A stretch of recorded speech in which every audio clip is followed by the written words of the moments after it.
তাহলে কি এমন হয়েছিল যে আমরা গরিব হয়ে গেলাম? কিচ্ছু হয়নি।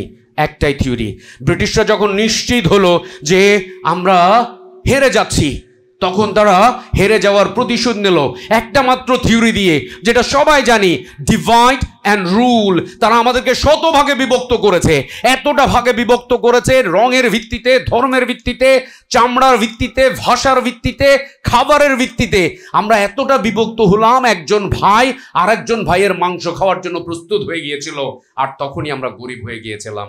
ফলে নতুনদের কাছে আমার আহ্বান, বিভক্তি নয়, ঐক্যবদ্ধ জাতি গঠনে আগামীর নেতৃত্বের ভূমিকায় আমরা তোমাদের দেখতে চাই। যারা জুলাই আগস্ট বিপ্লবে আমাদের পথ দেখিয়েছিল, কোনো বুড়ো মানুষ আমাদের পথ দেখায় নাই, তোমরা আমাদের পথ দেখিয়েছিলে, আমরা সেই পথে হাঁটতে চাই। তোমরা কি আমাদের পথ দেখাবে, না ভিন্ন কিছু করবে? তোমরা কি প্রস্তুত আমাদের পথ দেখাতে? আমরা তোমাদের পথে হাঁটতে চাই। আমরা তোমাদেরকে আমাদের পথে হাঁটার আহ্বান জানাতে এখানে আসি নাই, বরং তোমরাই সেই পথ তৈরি করবে আর আমরা তোমাদের অনুসরণ করব। কারণ আমরা অসীম ক্ষমতার অধিকারী একটা দেশের মানুষ, অসীম শক্তি আমাদের। আমাদের মাটির নিচে তেল গ্যাস কয়লা আছে, কিন্তু আমরা অলৌকিক দেশ, যেন তেন তেল গ্যাস কয়লার দেশ না।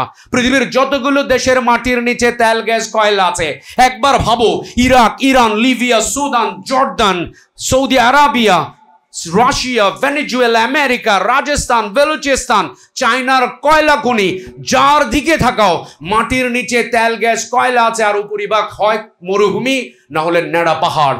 আর আমার প্রিয় দেশ 56,000 বর্গ মাইলের মাটির নিচে, প্রতি ইঞ্চি মাটির নিচে তেল গ্যাস কয়লা আছে। এটাই পৃথিবীর একমাত্র মিরাকল, অলৌকিক দেশ, যার উপরিভাগ পরিপূর্ণ সবুজ। আমার কৃষক কয়লা তুলতে দেয় না, গুলি খেয়ে মারা যায়, কারণ তার উপরে সোনা, মাটির নিচেও সোনা, উপরেও সোনা। এটাই পৃথিবীর একমাত্র দেশ যেখানে দুষ্ট ছেলের দল কলমি শাক বিক্রেতার কলমি শাক এলোমেলো করে দিয়ে পকেটে করে কয়েক টুকরো নিয়ে এসেছিল। মায়ের পিটুনি আর বকুনি হতে বাঁচতে কোন সময় জানি কলমি শাকের কয়েকটা টুকরা উঠোনের স্যাঁতসেঁতে জায়গায় ছুঁড়ে মেরেছিল। তারপর আর মনেই নাই।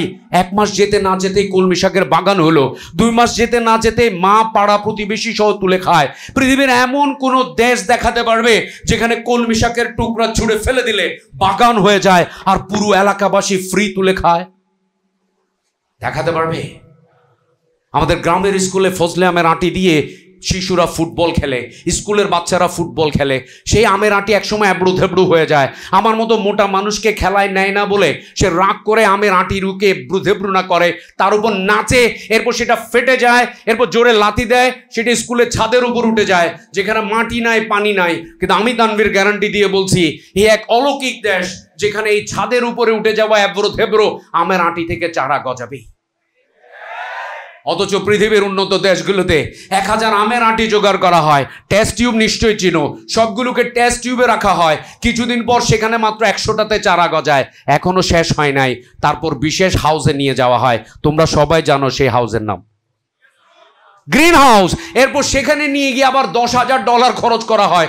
$10,000 মানে এত কম টাকা না, বাংলাদেশি টাকায় প্রায় 12 লাখ টাকা। তারপর 50টা আমের গাছ হয়, বাগান হয়। আমার তোমার কাজ হলো খাও আর ফু দিয়ে পরিবেশ দূষণ ঘটাও, চারা গজাবে। আমার দরিদ্র কৃষক, তার ভিটে প্রতি বছর বন্যায় নষ্ট হয়ে যায়। ছেলে মেয়েরা বলছে, বাবা ফুটানি ছাড়ো, আমাদের 2টা ছোট ছোট উঠান দরকার নাই। একসময় ছেলে মেয়ে কনভিন্স করলো বাবাকে, বাবা পিছনের উঠোনটা গর্ত করলো, ভিটে উঁচু করলো, বন্যা হলো, বন্যা চলে গেল, বন্যা হতে বাঁচলো, এলাকা উর্বর হলো, প্রচুর ফসল হলো। ছেলে মেয়ে আবার বলছে, বাবা এখন তো তোমার পকেটে টাকা আছে, উঠোনটা ভরাট করে ফেলি। বাবা বলছে, শুধু গর্ত করলে যদি কই, শিং আর মাগুর হয়ে যায়, তাহলে শাইখ সিরাজের কথা শুনে একটু নাড়াচাড়া করলে সারা বছর মাছই কিনতে হবে না। পৃথিবীর কয়টা দেশ আছে গর্ত করলে কই, শিং আর মাগুর হয়ে যায়? নাম বলতে পারবে? নাম বলতে পারবে? পৃথিবীতে যতগুলো ধর্মগ্রন্থ আছে সেখানে স্বর্গের যে বর্ণনা দেওয়া আছে প্রবাহিত ঝর্ণা দ্বারা এই বাংলাদেশে আছে। নদীর দেশ, সবুজের দেশ, সমতলের ফলমূল, এগুলো পৃথিবীর স্বর্গীয় যে বর্ণনা তার সাথে মিলে যায়। পৃথিবীর অনেক দেশ স্বাধীনতা লাভ করেও তারা পরাধীন, কারণ চারিদিক অন্য দেশ ঘিরে রেখেছে। ফলে তাদেরকে আমদানি রপ্তানি করতে হলে অন্য দেশের উপর নির্ভর করতে হয়। কিন্তু স্বয়ং স্রষ্টা অলমাইটি আল্লাহ এতটাই রহমানুর রহিম এই অঞ্চলের উপর কেন জানি জন্মের পর থেকে দক্ষিণে দিয়ে রেখেছে বঙ্গোপসাগর। আমরা আমদানি রপ্তানির জন্য কারো উপর নির্ভর করি না, আমরা আমাদের বন্দর দিয়ে আমদানি রপ্তানি করি, বরং পাশের বন্ধু রাষ্ট্র এরা আমাদের উপর নির্ভর করে। পৃথিবীর সবচাইতে সুন্দর মানুষগুলো বাংলাদেশে। বিশ্বাস হয়? আসো একটু পচা কথা বলি, সব সুন্দর কথা বললে হবে? আমাদের ছেলে মেয়েরা বিদেশে পড়তে যেতে চায়, মা বাবার কলজার পানি শুকিয়ে যায়, যাওয়ার আগেই একটা বিয়ে করিয়ে দিতে চায়। কেন জানো? কেন? কারণ হলো তোমরা একবার ওই পারে গেলে আসার সময় কেউ আর একলা আসো না, দুকলা হয়ে আসো। মা বাবা এই ঝুঁকি নিতে চায় না, কারণ পৃথিবীর সবচাইতে সুন্দর মানুষগুলো বাংলাদেশে। আমার সাদা চামড়ার ইউরোপিয়ান বন্ধুরা, আমি যখন ইংল্যান্ডে পড়াশোনা করছিলাম তখন আমাকে বলতো, তানভীর তোমাদের দেশে না একটা স্পেশাল সোপ আছে। আমি বলছি, কিসের special soap? That makes you brown. I said, what? Yeah, you have a special soap that makes you brown. And what we do you know? আমরা সান বাফ করি, আমরা সূর্যের নিচে কাপড় চোপড় খুলে নিজেদেরকে উল্টা পাল্টা করে কিছুক্ষণ শুকায়, এরপর ব্রাউনও হই। কিন্তু যে লাউ শীতকাল আসলেই আবার ফর্সা। বেচারারা কোনোভাবে আমাদের মতো হতে পারে না। কিন্তু আমাদের আফ্রিকান ফ্রেন্ডরা, তাদেরও অনেক কষ্ট। তারা আমাকে বলতো, Tanvir you are just like us. I said, yes, you see that I am African. তারপর দেখি তাদের চেহারা কালো। বলছে, Tanvir, no, you are brighter than us. You have a special cream. Yes, তারা ফেয়ার অ্যান্ড লাভলির খবর পেয়ে গেছে। তারা বলে, পরের বার আসার সময় নিয়ে আসতে পারো না কিছু? আমি কি করে বলবো যে ফেয়ার অ্যান্ড লাভলি 100 বছর মাখলেও তারা ব্রাইট হতে পারবে না? And you say that, say alhamdulillah, how beautiful you are, how beautiful you are. সাদা চামড়ার মানুষরাও তোমাদের মতো হতে চায়, আর কালো চামড়ার মানুষরাও তোমাদের মতো হতে চায়। আর আল্লাহ তোমাদের কোনো প্রার্থনা ছাড়াই পৃথিবীর সবচাইতে সুন্দর করে তোমাদেরকে পাঠিয়ে দিয়েছে। এত সম্পদে পরিপূর্ণ একটা দেশ, এত সুন্দর মানুষগুলো, সেই দেশ যদি পৃথিবীর মানচিত্রে সেরা না হয় তাহলে কোন দেশ হবে? আর সেজন্য নানা ষড়যন্ত্র মোকাবেলা করে তোমাদেরকে এগিয়ে আসতে হবে একটা পতাকার তলে, যেটা দেশপ্রেমিকদের পতাকা, যেটা দেশ গঠনের পতাকা, যারা সংসদ সদস্য হওয়ার জন্য চিন্তা করে না, কিন্তু 88,000 গ্রামের দায়িত্ব নেওয়ার শপথ বাক্য পাঠ করতে হবে তোমাদের। সংসদে বসের দরকার নাই, কিন্তু পুরো বাংলাদেশের নেতৃত্ব তোমাদের হাতে চলে আসতে হবে। পারবে না একটা গ্রামের দায়িত্ব নিতে? পারবে না তোমার নিজের গ্রামের দায়িত্ব নিতে? সেজন্য তোমাদের যোগ্য হতে হবে। আসো একটা গল্প করি, বেশি কড়া কথা হয়ে যাচ্ছে, সিরিয়াস কথাবার্তা।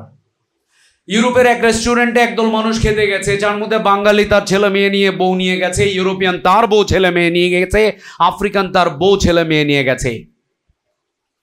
রাতে তারা অনেক খেলো, প্রচুর খাওয়া দাওয়া করলো। একসময় ব্রিটিশ একটু বেশি খেয়েছে, তার মস্তিষ্ক বিকৃতি দেখা দিচ্ছে। সে বলছে, hey my Bangladeshi friend, what's wrong with Bangladeshis? Bangladeshi বলছে, তুমিও খাইলে আমরাও খাইলাম, আমাদের প্রবলেম হতে যাবে কেন? আবার ইউরোপিয়ান বলছে, hey my Bangladeshi friend, what's wrong with Bangladeshis? Bangladeshi চিন্তায় পড়ে গেল।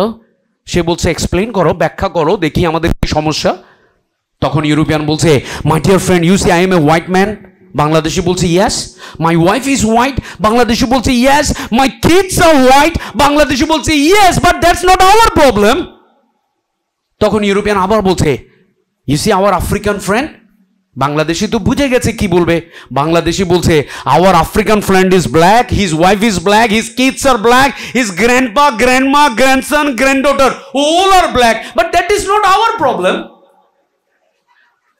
তখনই ইউরোপিয়ান বলছে, my dear friend, I am white, my wife is white, my kids are white. He is black, his wife is black, kids are black. But you are white, your wife is off white, but your son is black, daughter is off black. How many colors in one family?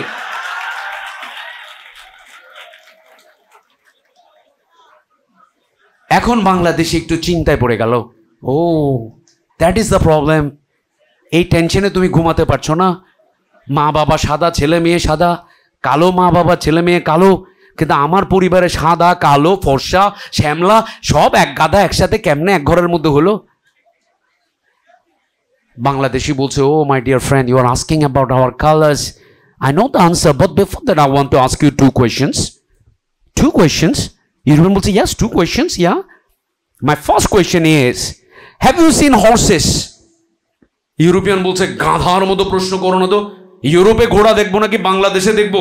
আমাদের তো প্রত্যেক ঘরে ঘরে ঘোড়া থাকে। বাংলাদেশে আবার বলছে, তুমি আসলে ঘোড়া দেখেছো? বলে, হ্যাঁ। How many colours horses you have seen? তখন ইউরোপিয়ান চোখ বন্ধ করলো, খুশিতে আকাশের দিকে মাথা উঁচু করলো, তারপর গুনতে শুরু করলো আর বললো, my dear friend, I have seen white horse, black horse, reddish horse, even a horse with many colours, যার মুখ একরকম তো লেজ আর একরকম। রিয়েলি? প্লিয়া, I have another question. You will say, okay. My second question is, my dear friend, have you seen donkey? European বলছে, আবারও তো তুমি ডাঙ্কির মতো প্রশ্ন করলে। আমরা জমি হতে ক্রপস গুলো যে বাসায় নিয়ে যায় ডাঙ্কির গাড়িতে করে, ডাঙ্কির পিঠে করে। Oh seriously? লিয়া, then how many colours donkey you have seen? European চোখ বন্ধ করলো, আকাশের দিকে আবার তাকালো, খুশিতে গদগদ হলো, তারপর হঠাৎ করে চেহারা কালো হলো। এরপর বলছে, my dear friend, I have seen only one colour donkey. Really? Then Bangladeshi says, my dear friend, we Bangladeshis are horses, and that's why we have many colors, and you guys are. So who you are? Who you are? আমাদের কত ঋতুর দেশ? Who you are? Horses, and you have to take the lead one day. The way you talk, the way you walk, the way you dream, the way you learn, the people will follow you. তোমার হাঁটা চলা বলা, তোমার চোখের চাহনি, তোমার পোশাক আশাক, তোমার পড়াশোনা, তোমার কর্ম, এগুলো যখন তোমার আশেপাশে থাকা প্রত্যেকটা মানুষকে স্বপ্ন দেখাবে, তারা তোমার মতো হতে চায়, তারা তোমাকে দেখে পড়াশোনা করে আরো বেশি, তোমাকে দেখে আগের চাইতে কাজ বেশি করে, তোমাকে দেখে তুমি দেখেছো তারা বদলে গেছে, then you are the leader that we are looking for. Are you ready for that? Light লাগায় আর মহাশূন্য যাত্রীরা ভয় পায়, আতঙ্কে থাকে। তারা ডেইলি প্রতিদিন মহাশূন্যের উদ্দেশ্যে যাত্রা করে, আর আমরা তাদেরকে টেনে টেনে দুনিয়াতে আটকিয়ে রাখি। না, এখনো সময় হয়নি মহাশূন্যে যাওয়ার। শুধু তাই না, যারা যতবারেই তারা বিপ্লব করে মহাশূন্যে যাবে, অন্ধকার দরকার, অন্ধকার ছাড়া মহাশূন্যে যাওয়া যায় না, তত জায়গায় আমরা লাইট লাগিয়ে দিই, এমনকি সোলার লাইট। ইতিমধ্যে বিশ্ববিদ্যালয়ে 30টা জায়গায় সোলার লাইট লাগিয়ে দিয়েছি। নর্মাল লাইট তো আছেই, যাতে অন্তত বিদ্যুৎ না থাকলেও ষড়যন্ত্র করে কেটে দিলেও ওই লাইট যেন জ্বলতে থাকে। আমরা পৃথিবীকে আলোকিত করতে চাই, অন্ধকার নয়। আর একদল শুধু অন্ধকারের মধ্যে থাকতে চায়, তারা আলো চায় না। আমার সামনে যারা উপস্থিত, তারা কোনটা চায়? যারা এত আলো দেখতে চায়, তাদের সামনে দাঁড়িয়ে আছে এক তানভীর। আমি তানভীর অনেকে হতে চায় না, কিন্তু তারা সবাই আলোকিত হতে চায়, কারণ তানভীর মানে হলো এনলাইটেন। আমি নিজেই সবসময় এনলাইটেন। কেউ পছন্দ করুক অথবা নাই করুক, কেউ গালি দিক, তাতে কিচ্ছু যায় আসে না। আমার ক্যাম্পাসে মিনিমাম 100টা ছেলে মেয়ে আছে যারা রুটিন করে আমাকে গালি দেওয়ার জন্য প্রস্তুত থাকে। প্রত্যেক রাতে তারা একটা করে গালি দেয়, তারপর ঘুমাতে যায়। দিনের 2টা পর্যন্ত তারা উঠতে পারে না। তাদের মর্নিং 2টোই, এরপর তাদের ডিনার হয় রাতের 2-3টায়। তাদের সাথে মধ্যরাতও আমার দেখা হয় কেন্দ্রীয় মাঠে, এবং তাদের মহাশূন্য স্টেশন আছে ওখানে, সে স্টেশন সবগুলো গুড়িয়ে দিয়েছি। এবার আসল কথায় আসি, মূল কথায় চলে আসি। কুমিল্লা বিশ্ববিদ্যালয় বাংলাদেশের অন্যতম সেরা বিশ্ববিদ্যালয়, আর সেরা বিশ্ববিদ্যালয়ে যে সকল নবীন শিক্ষার্থী আমার সামনে দাঁড়িয়ে আছে, তাদের প্রত্যেকের জন্য চট্টগ্রাম বিশ্ববিদ্যালয় হতে অন্তরের অন্তঃস্থল থেকে এক রাশ শুভেচ্ছা, অভিনন্দন এবং দোয়া। যেন তারা পৃথিবীর সেরাদের সেরা হয়ে বাংলাদেশকে নেতৃত্ব দিতে পারে। এমন বাংলাদেশ, যে বাংলাদেশ স্বপ্নের বাংলাদেশ, যে বাংলাদেশ আজ থেকে 1000 বছর আগে ছিল, আবার আমাদের সেখানে বোঝাতে হবে। এই কেমন বাংলাদেশ? আমাদেরকে কিছু সাল শেখানো হয়েছে, 1757, 1947, 52, 66, 69, 71, কিন্তু আসল বাংলাদেশ শুধু সালের মধ্যে সীমাবদ্ধ না। এ তো অসাধারণ এক বাংলাদেশ, 1000 বছরের ঐতিহ্যে লালিত এক বাংলাদেশ, যে বাংলাদেশে আফ্রিকান নিগ্রোরা এসেছিল, অস্ট্রেলিয়ান সাদা মানুষ এসেছিল, ইয়েমেনিসরা এসেছিল, লেবানিসরা এসেছিল, পর্তুগিজরা এসেছিল, ফরাসিরা এসেছিল, মোগলরা এসেছিল, ইংরেজরা এসেছিল। আমার সামনে যারা বসে আছে তাদের যদি জিজ্ঞেস করি, তোমাদের একদিকে সোমালিয়া, ইথিওপিয়া পাঠানোর পরিকল্পনা করা হচ্ছে, আর একদিকে অস্ট্রেলিয়া এবং আমেরিকা, তোমরা কোথায় যাবে? এবার ধরে নাও, আজ থেকে 1000 বছর আগের এই বাংলাদেশ ছিল সূর্য, বীর্য, শস্য, সবুজে, শ্যামলায় এমন এক পরিপূর্ণ বাংলাদেশ যে সারা দুনিয়া এখানে আসার চেষ্টা করত, আমরা কোথাও যাওয়ার প্রয়োজন পড়তো না। ইউরোপিয়ান ইতিহাসে লেখা রয়েছে, যদি ব্যবসা বাণিজ্য করতে হয় তাহলে উন্নত দেশে যাও, এবং ঠিক ইংরেজরা তাই করেছিল, খুঁজে বের করেছিল পৃথিবীর মানচিত্রে সবচেয়ে উন্নত দেশ অঞ্চল কোনটা, এবং তারা খুঁজে পেয়েছিল আমাদের এই অঞ্চল। আর আসার পরে যেতে চায়নি, একটানা 200 বছর রয়ে গিয়েছিল। চাপার জোরে বললে হবে না, পরিসংখ্যান দিয়ে বলতে হবে।